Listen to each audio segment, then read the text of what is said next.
Hello friends, कैसे हैं आप सब। उम्मीद करती हूँ और प्रे करती हूँ कि आप सब बहुत अच्छे से होंगे और बहुत खुश होंगे।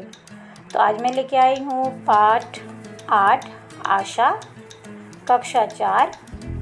तो बच्चों, जैसा कि आप जानते हैं कि भारतीय संस्कृति में कथा, कहानियों, किस्सों, किस्सा गोई, बतकही आदि का बहुत ही महत्व है।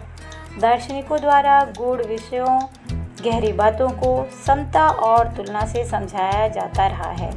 अच्छी चीज़ों और बहुत अच्छी चीज़ों के बीच में चुनाव करना अक्सर मुश्किल होता है। इसका निर्णय आवश्यकता और इच्छा को देखते हुए किया जाता है। हर कोई स्वयं को महत्वपूर्ण मानता है, पर वास्तविक स्थिति कुछ और ही होती है। जैसे मान लीजिए आपके फैमिली में 4 लोग हैं, तो वो सोचते होंगे कि मैं ज़्यादा इम्पॉर्टेंट हूँ, लेकिन हर कोई बहुत इम्पॉर्टेंट है। अलग अलग जगहों पे अलग अलग लोग ज़्यादा महत्वपूर्ण माने जाते हैं। तो ये कहानी है 4 बहनों की। तो देखते हैं कि इस कहानी में हम क्या पढ़ते हैं, क्या सीखते हैं। तो चलिए स्टार्ट करते हैं। भूख, प्यास, नींद और आशा 4 बहनें थीं। एक बार उनमें लड़ाई हो गई। लड़ती झगड़ती वो राजा के पास पहुंची। एक ने कहा मैं बड़ी हूँ, दूसरे ने कहा मैं बड़ी हूँ, तीसरे ने कहा मैं बड़ी हूँ, चौथी ने कहा मैं बड़ी हूँ। सबसे पहले राजा ने भूख से पूछा, क्यों बहन, तुम कैसी बड़ी हो। भूख बोली, मैं बड़ी हूँ क्योंकि मेरे कारण ही घर में चूल्हे चलते हैं, पकवान बनते हैं और वो जब मुझे थाल सजा कर देते हैं तब मैं खाती हूँ, नहीं तो खाऊं ही नहीं। राजा ने अपने कर्मचारियों से कहा, जाओ राज्य भर में मुनादी करा दो कि कोई अपने घर में चूल्हे न जलाए, पकवान न बनाए, थाल न सजाए। भूख लगेगी तो भूख कहाँ जाएगी। सारा दिन बीता, आधी रात बीती। भूख को भूख लगी। उसने यहाँ खोजा वहाँ खोजा, लेकिन खाने को कहीं नहीं मिला। लाचार होकर वो घर के पड़े बासी टुकड़े खाने लगी। प्यास ने ये देखा तो वो दौड़ी दौड़ी राजा के पास पहुँची। बोली, राजा राजा, भूख हार गई, वो बासी टुकड़े खा रही है। देखिए, मैं बड़ी तो मैं ही हूँ। राजा ने पूछा, तुम कैसे बड़ी हो। प्यास बोली, मैं बड़ी हूँ क्योंकि मेरे कारण ही लोग कुएं तालाब बनवाते हैं, बढ़िया बर्तनों में पानी भर कर रखते हैं और जब मुझे गिलास भर कर देते हैं तब मैं उसे पीती हूँ। राजा ने अपने कर्मचारियों से कहा, जाओ राज्य में मुनादी करा दो कि कोई भी अपने घर में पानी भरकर ना रखे, किसी को गिलास भरकर पानी ना दे। कुएं तालाबों पर पहरे बिठा दो। प्यास को प्यास लगी तो जाएगी कहाँ। सारा दिन बीता, आधी रात बीती। प्यास को प्यास लगी। वो यहाँ दौड़ी वहाँ दौड़ी, लेकिन पानी की कहीं एक बूंद न मिली। लाचार वो एक डबरे पर झुककर पानी पीने लगी। नींद ने देखा तो वो दौड़ी दौड़ी राजा के पास पहुंची। बोली, राजा राजा, प्यास हार गई, वो डबरे का पानी पी रही है। सच बड़ी तो मैं हूँ। राजा ने पूछा, तुम कैसे बड़ी हो। नींद बोली, मैं ऐसे बड़ी हूँ कि लोग मेरे लिए पलंग बिछवाते हैं, उस पर बिस्तर डलवाते हैं और जब मुझे बिस्तर बिछा कर देते हैं तब मैं सोती हूँ, नहीं तो सो ही नहीं। राजा ने अपने कर्मचारियों से कहा, जाओ राज्य भर में ये मुनादी करा दो कि कोई पलंग न बनवाए, उस पर गद्दे न डलवाए और न बिस्तर बिछा कर रखे। नींद को नींद आएगी तो वो जाएगी कहाँ। सारा दिन बीता, आधी रात बीती। नींद को नींद आने लगी। उसने यहाँ ढूंढा वहाँ ढूंढा, लेकिन बिस्तर कहीं नहीं मिला। लाचार वो उबड़ खाबड़ धरती पर ही सो गई। आशा ने देखा तो वो दौड़ी दौड़ी राजा के पास पहुंची। बोली, राजा राजा, नींद हार गई, वो उबड़ खाबड़ धरती पर सो गई है।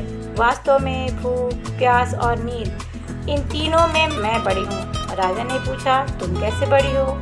आशा बोली, मैं ऐसे बड़ी हूँ कि लोग मेरे खातिर ही काम करते हैं, नौकरी धंधा मेहनत और मजदूरी करते हैं, परेशानियाँ उठाते हैं, लेकिन आशा के दीप को बुझने नहीं देते। मैं ही उन्हें बड़ा बनाती हूँ। अगर मैं न हूँ तो वो ऐश्वर्य, धन, संपदा, सम्मान प्राप्त नहीं कर सकते।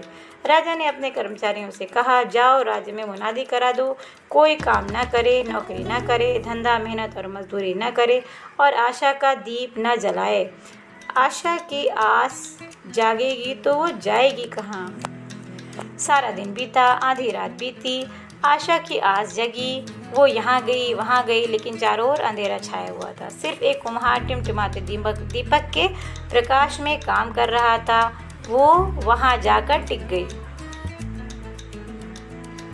कुम्हार मेहनत इसलिए कर रहा था कि उसे आशा थी कि एक दिन वो बड़ा कामयाब इंसान बनेगा। अपनी आशा को पूरा करने के लिए वो नए नए रंग बिरंगे अलग अलग आकार प्रकार के सुंदर सुंदर बर्तन आदि गढ़ने लगा।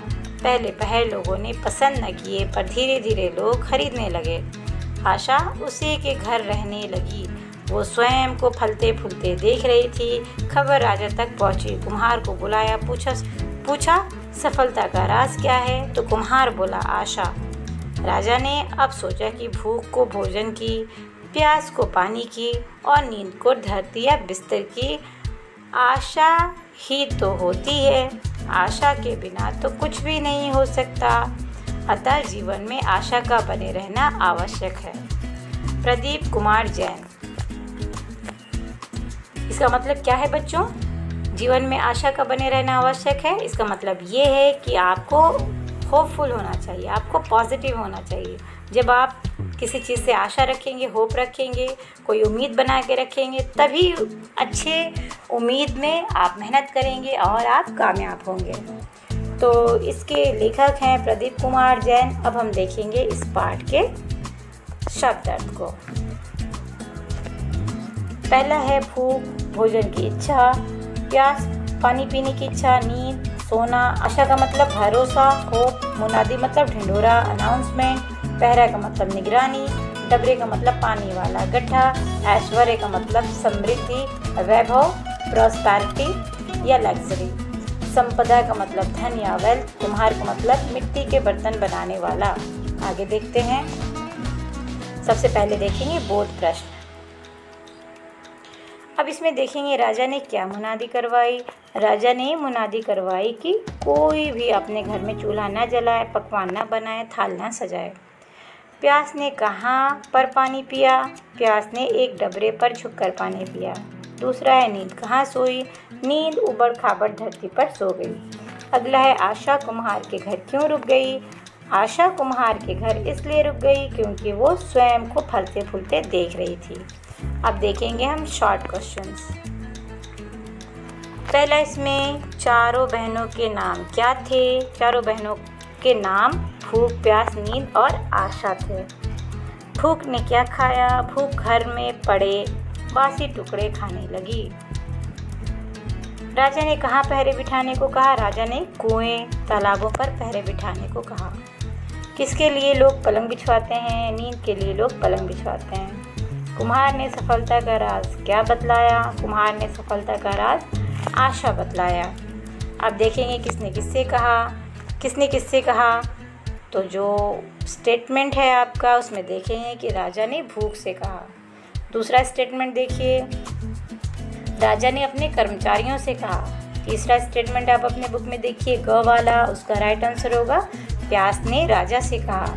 अगला स्टेटमेंट देखिए, आशा ने राजा से कहा। और लास्ट अंग वाला आप देखिए, आशा ने राजा से कहा। अब हमारा क्वेश्चन है, चार बहनों में किस बात के लिए लड़ाई हो रही थी? तो इसमें लिखेंगे चारों बहनों में स्वयं को एक दूसरे से बड़ा साबित करने के लिए लड़ाई हो रही थी। दूसरा है, लड़ाई होते देख राजा ने क्या निर्णय लिया? तो लड़ाई होते देख राजा ने चारों से एक एक कर उनके बड़े होने का कारण पूछने का निर्णय किया। अगला है, भूख ने स्वयं को बड़ा कहने के पीछे क्या तर्क दिया? भूख ने ये तर्क दिया कि उसी के कारण घर में चूल्हे जलते हैं, पकवान बनते हैं, थाल सजते हैं। जब वे मुझे थाल सजा कर देते हैं तो मैं खाती हूँ। नंबर 4 पे है, प्यास कब और कैसे हार गई? तो उसका उत्तर होगा, प्यास को प्यास लगी, उसने सब जगह पानी ढूंढा, पानी न मिलने पर लाचार होकर उसने एक डबरे में पानी पिया, इस कारण वो हार गई। आशा ने स्वयं को सबसे बड़ा कैसे सिद्ध किया? कहीं भी आशा की किरण दिखाई न देने पर आशा एक गरीब कुम्हार के घर पहुंची। उसने देखा कि कुम्हार की आशा थी कि एक दिन वो बड़ा आदमी बनेगा। अतः आशा ने कुम्हार के घर रहकर उसे आशा दी और स्वयं को बड़ा सिद्ध किया। नंबर 6 पे देखेंगे अंत में राजा का निर्णय क्या रहा और क्यों। राजा ने आशा को बड़ा बतलाया क्योंकि भूख को भोजन की, प्यास को पानी की और नींद को बिस्तर या धरती की ही तो आशा रहती है, इसलिए आशा बड़ी है। आगे देखेंगे अर्थ ग्रहण संबंधी प्रश्न, जिसमें हमें पाठ पढ़ना है राजा ने अपने डैश डैश टिक गई। अब इसमें पहला प्रश्न देखिए। पहले प्रश्न का जो उत्तर है, राजा ने अपने कर्मचारियों से पूरे राज्य में सभी कामों को न करने की मुनादी करवाने को कहा। दूसरा प्रश्न देखिए, आशा की आस सारा दिन और आधी रात बीतने पर जगी। दूसरा प्रश्न देखिए, ग वाला प्रश्न देखिए आप अपने बुक में, उसका उत्तर होगा आस जगने पर आशा इधर उधर घूमने लगी। नंबर घ पे देखिए, उसका आंसर होगा टिमटिमाता दीपक से छोटी सी आशा की ओर संकेत करता है। नीचे दिए गए शब्दों का वर्ण विच्छेद कीजिए। अब इसमें आशा में पहला है हमारा आ, तो हमारा स्वर है तो पूरा लिख देंगे आ। श पे हल चिन्ह लगाएंगे और फिर इस पे आ की ही मात्रा है तो फिर से हमारा स्वर वही आएगा आ, तो ये मिलके हुआ आशा। भूख का वर्ण विच्छेद करेंगे तो पहले लिखेंगे भ, उस पे हल्का चिन्ह लगाएंगे, बड़ा ऊ लिखेंगे, ख लिखेंगे, उस पे हल्का चिन्ह लगाएंगे और लिखेंगे अ। प्यास को देखेंगे क्योंकि प्यास में आधा प है तो इसमें प लिखा, हल्का चिन्ह लगाया, उसके बाद य लिखा, आ की मात्रा है तो हमने आ को अलग किया और फिर हमने लिखा स, उस पे हल्का चिन्ह लगाया और हमने स्वर लिखा अ।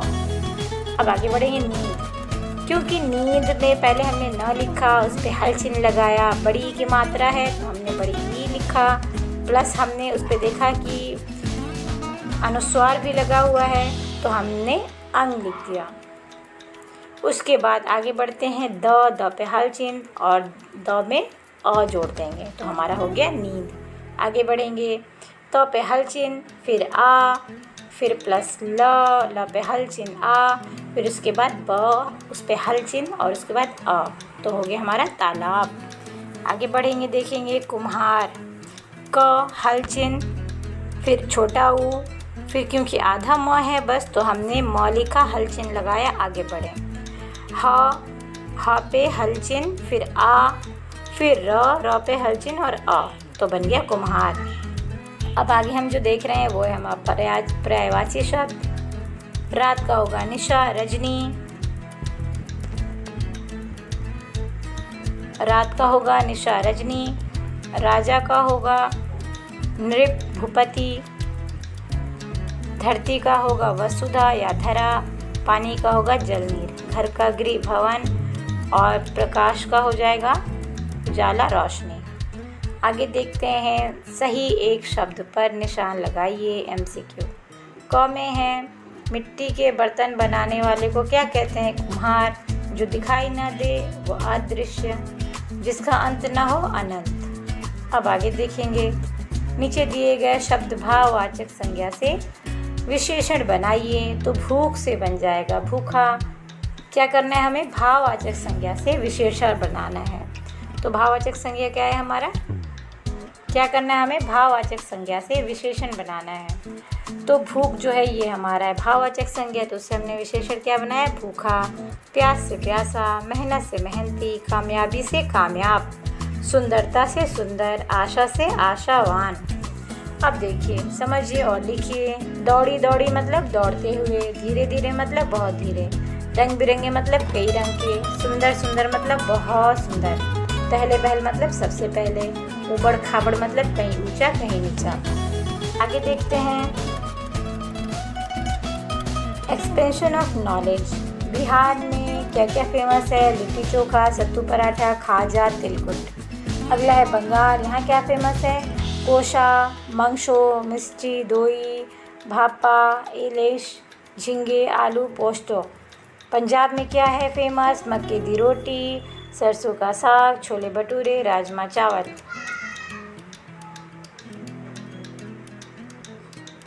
तमिलनाडु में क्या मशहूर है? पोंगल, इडली, डोसा, उत्पम। तो उम्मीद करती हूँ कि ये पाठ आप अच्छे से पढ़ेंगे, समझेंगे और आशा की महत्ता को समझेंगे कि जो होप है, जो पॉजिटिवनेस है वो हमारे लाइफ में क्यों इम्पॉर्टेंट है। तो इस वीडियो को आप लाइक करेंगे, अगर अच्छी लगी हो तो अपने दोस्तों के साथ शेयर करेंगे, मेरे चैनल को सब्सक्राइब करेंगे। मिलेंगे अगले वीडियो में, तब तक के लिए आप पढ़ते रहिए, आगे बढ़ते रहिए और खुश रहिए। अलविदा।